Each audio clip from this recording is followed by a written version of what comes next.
ये हमारा अंतिम और बेस्ट ऑफर है। अब देखना यह है कि क्या ईरानी इसे कबूल करते हैं। शुक्रिया।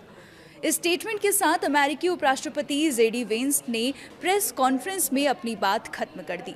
लेकिन इससे पहले ईरान के साथ बंद कमरे में पूरे 21 घंटे क्या कुछ बातचीत हुई।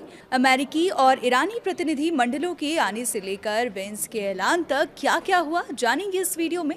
मैं हूं आपके साथ पल्लवी त्रिपाठी और आप देख रहे हैं न्यूज़ 18 का डिजिटल प्लेटफॉर्म। ईरानी संसद के अध्यक्ष मोहम्मद बगर गलिबाफ की अगुवाई में एक प्रतिनिधि मंडल शुक्रवार और शनिवार की दरमियानी रात इस्लामाबाद पहुंचा, जबकि अमेरिकी उपराष्ट्रपति JD Vance, Steve Witkoff, Jared Kushner और अन्य अमेरिकी अधिकारी शनिवार सुबह पाकिस्तानी राजधानी पहुंचे। दोनों प्रतिनिधि मंडलों ने अलग अलग पाकिस्तान के प्रधानमंत्री शहबाज शरीफ, विदेश मंत्री इशाक डार और फील्ड मार्शल आसिम मुनीर समेत अन्य अधिकारियों से मुलाकात की।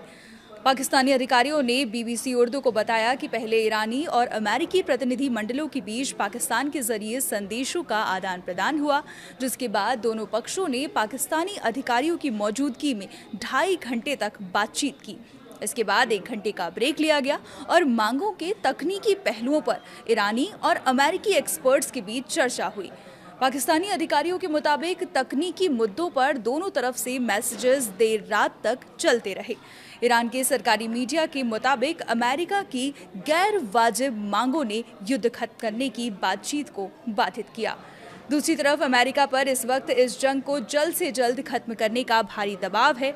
घरेलू मोर्चे पर महंगाई एक बड़ा मुद्दा है। आने वाले वक्त में किंग चार्ल्स का अमेरिका दौरा प्रस्तावित है। मई में डोनाल्ड ट्रंप को चीन जाना है और सबसे बढ़कर अमेरिका में मिड टर्म इलेक्शन सिर पर है। ऐसे में अमेरिका लंबी जंग का जोखिम नहीं उठा सकता। यही वजह है कि ईरान झुकने के बजाय अपनी शर्तों पर अड़ा हुआ है, क्योंकि उसे पता है कि अमेरिका किन चिंताओं से घिरा हुआ है। लेकिन दिलचस्प बात यह है कि खाड़ी देश और इजराइल भी नहीं चाहते कि इस वार्ता से कोई बड़ा समाधान निकले।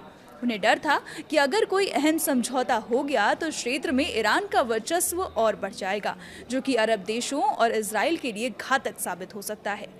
फिलहाल के लिए इतना ही। देखते रहिए न्यूज़ 18।